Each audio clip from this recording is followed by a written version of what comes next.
ఆంధ్రప్రదేశ్ ప్రభుత్వం అటవీ శాఖ తరఫున విశిష్ట అతిథిగా ఇచ్చేసినటువంటి గౌరవనీయులు మాన్యశ్రీ జిల్లా కలెక్టర్ శ్రీ చామకూరి శ్రీధర్ గారిని సగౌరవంగా సవినయంగా ఈ కార్యక్రమానికి ఆహ్వానిస్తూ ఉన్నాం. అదేవిధంగా ఈనాటి కార్యక్రమానికి ముఖ్య అతిథిగా విచ్చేసినటువంటి జాయింట్ కలెక్టర్ శ్రీ ఆదర్శ రాజేంద్రన్ గారిని సవినయంగా సగౌరవంగా ఈ కార్యక్రమానికి ఆహ్వానిస్తున్నాం. అదేవిధంగా ఈ కార్యక్రమానికి రాయచోటి వారిని సవినయంగా ఆహ్వానిస్తూ ఉన్నాం. అదేవిధంగా తదుపరి ఈ కార్యక్రమానికి అతిథిగా విచ్చేసినటువంటి ఈ కార్యక్రమానికి ఆహ్వానిస్తున్నాం.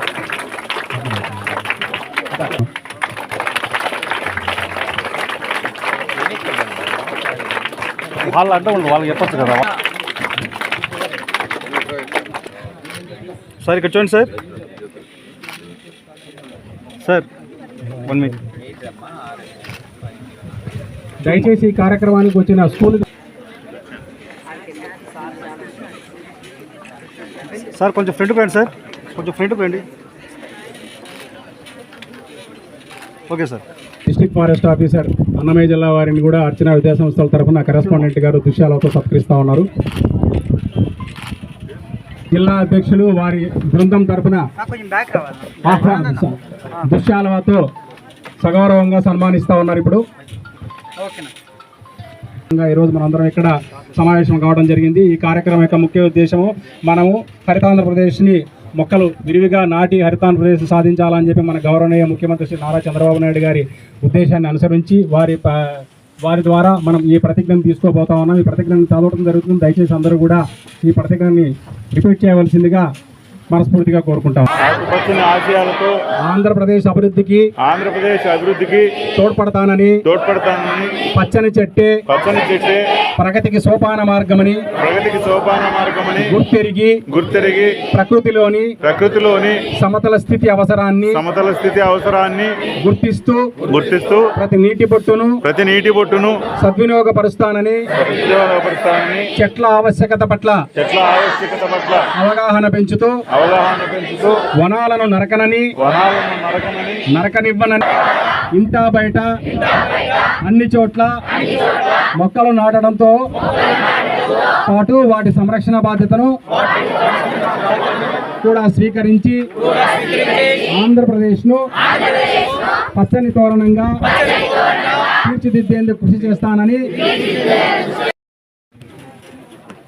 వేదికపై ఉన్నటువంటి అధికారులకి, అలాగే బీజేపీ రాష్ట్ర అధ్యక్షుల వారికి, మిగతా మీడియా వారికి, ఇక్కడ వచ్చినటువంటి వీటి దాదాపు 36% భూభాగం అటవీతోని మనకు అడవి ప్రాంతంగా కాపాడుకోవాలి. అలాగే బఫర్ జోన్లో, అలాగే మన ఇంటి దగ్గర, అలాగే పార్కుల్లో, స్కూళ్ళల్లో ఎక్కడ వీలైతే రోడ్ల పక్కన ఎక్కడ వీలైతే అక్కడ చెట్లను పెంచుకోవాలి. మీరు ఈ సంవత్సరం చూశారు, వర్షాలు చాలా తక్కువ మన జిల్లాకి.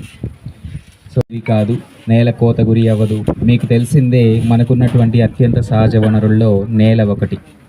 మిగతా అన్నీ కూడా కొంత టైంలో ఏర్పడతాయి, కానీ నేలలు ఏర్పడాలంటే దాదాపు 10,000 సంవత్సరాలు పడుతుంది. అంటే మనకు సారవంతమైన పైన నేల కొట్టుకొని పోతే ముఖ్యమంత్రి గారు ప్రత్యేకమైన ఆదేశాలు ఇచ్చి, మరి ఎప్పుడూ కూడా గత 4-5 సంవత్సరాల్లో ఎప్పుడూ కూడా అటవీ శాఖకు సంబంధించి ఈ వన మహోత్సవానికి సంబంధించి చెట్లు నాటడానికి బడ్జెట్ కూడా ఈసారి ఇన్ టైంలో రిలీజ్ అయింది.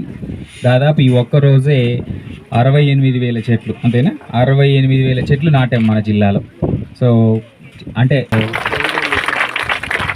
ప్రభుత్వం కూడా ఎంత సీరియస్గా తీసుకుందంటే బడ్జెట్ కూడా ముందుగానే ఇచ్చేసింది డిఎఫ్ఓ గారికి. వదిలేయడం కాదు, దాటి సంరక్షణ బాధ్యతను కూడా ఒకరికి అప్పచెప్పాలనేది మనం ఈసారి బాధ్యతగా తీసుకున్నాం. ఇక్కడ నగర వనంలో వచ్చేసి సో ఇది జాయింట్గా మున్సిపల్ కమిషనర్ గారు అండ్ అటవీ శాఖ ఇద్దరు కూడా మెయింటైన్ చేసుకుంటారు. అలాగే మనం ఎక్కడ మొక్కలు నాటినా కూడా వాటి యొక్క సంరక్షణ బాధ్యతను ఒకరిని అప్పచెప్పడం. అలాగే ఎన్ఆర్జీఎస్లో కూడా మనం మొక్కలు నాటితే వాటికి సంబంధించి కూడా పేర్లు పెట్టడం ఎందుకు జరిగింది, ఈ పేర్లు పెట్టడం కూడా ఎందుకంటే వాటిని వాళ్ళు బాధ్యత వహిస్తారని కూడా పెట్టడం జరిగింది. సో మీరందరూ ఇందులో పాల్గొన్నందుకు ప్రతి ఒక్కరికి, అధికారులకి, అలాగే ప్రజాప్రతినిధులకి, విద్యార్థులకు ముఖ్యంగా కూడా మరొకసారి శుభాకాంక్షలు తెలియజేస్తూ సెలవు తీసుకుంటున్నాను. Thank you.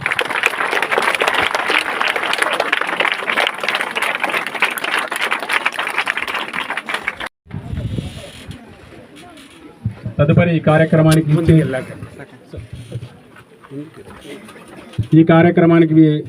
పిలిచిన వెంటనే ఎంత ముఖ్యమైన దిగ్విజయం చేసినందుకు, తర్వాత ఈ కార్యక్రమానికి విచ్చేసిన ఉన్నతాధికారులకు, ప్రజాప్రతినిధులకు, ఎలక్ట్రానిక్ మీడియా వారికి, పేపర్ వారికి, ప్రతి ఒక్కరికి, తర్వాత స్కూల్ యాజమాన్యాలకి, పిల్లలకి అందరికీ ప్రత్యేకంగా ధన్యవాదాలు. ఈ కార్యక్రమాన్ని ఒక రోజు ముందు అనుకొని ఇంత సక్సెస్ఫుల్గా కంప్లీట్ ఈ కార్యక్రమంలో పాలు పంచుకున్న ప్రతి ఒక్కరికి కూడా పేరు పూర్ణ శుభాభినందనలు తెలియజేసుకుంటూ, కృతజ్ఞతలు తెలియజేసుకుంటూ ఈ కార్యక్రమాన్ని ఇంతటితో ముగిస్తున్నాం.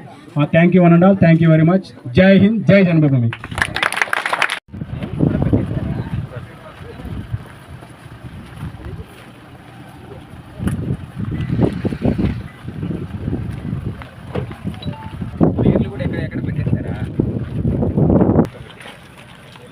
బోర్డు ఇటు తిప్పుమా, చిన్న చిన్న బోర్డు ఇటు బోర్డు ఇటు బోర్డు ఇటు వాటర్ వాటర్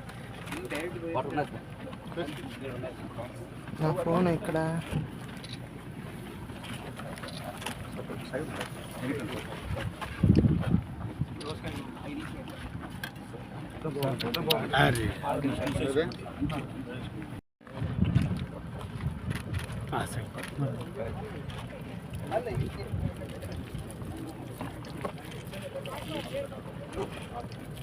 నగరానికి దూరం ఉన్నట్టుంది.